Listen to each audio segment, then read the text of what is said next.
આજે ખરેખર ચમત્કાર થઈ ગયો છે. અમે દિલ્હી એ જ તપેલાની અંદર અમારું માપ હતું 65 લીટર જ ખીચડી બનતી હતી, આજે 75 લીટર થઈ છે. જ્યારે અમે આ શુભ શરૂઆત કરી હતી ત્યારે અમારી પાસે કંઈ જ નહોતું. ધીરે ધીરે લોકો અમારી સાથે જોડાતા ગયા અને એમનો પ્રેમ અમને આપતા ગયા. એ બદલ હું એ દરેકનો આભાર વ્યક્ત કરું છું. આજે 100 કિલો ચોખા બીજા આવી ગયા છે અને ખરેખર આ કાર્ય કરવામાં દિલથી એવી મજા આવે છે. અને તમે લોકો જે સાથ અને સહકાર આપો છો એમાં ખાલી એક જ વાત કહેવી છે કે કદાચ 1000 લોકો પણ મારો આ વિડીયો જોતા હશે અને જે પણ લોકો જોતા હશે એમને ભગવાન શ્રી મહાકાલના આશીર્વાદ એમની પર સદૈવ બની રહે.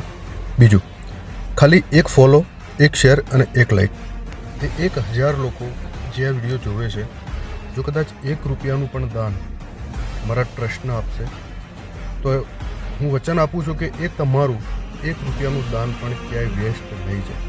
એનું કારણ છે કે અમારું જે ટ્રસ્ટ જે છે એ ખાલી શ્વાન ભોજન નથી કરાવતું, એમાં ગૌ સેવા છે, મા બાપ વગરની દીકરીઓ છે એમને અમે ભણાવવાના પણ છીએ. એ અમારો નેક્સ્ટ જે પ્રોગ્રામ છે એ રહેવાનો છે.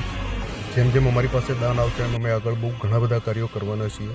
અત્યારે અમે ખાલી માત્ર શ્વાન ભોજનથી ચાલુ કર્યું છે અને પબ્લિકનો બહુ સપોર્ટ મળ્યો છે. એ બદલ થેન્ક યુ સો મચ.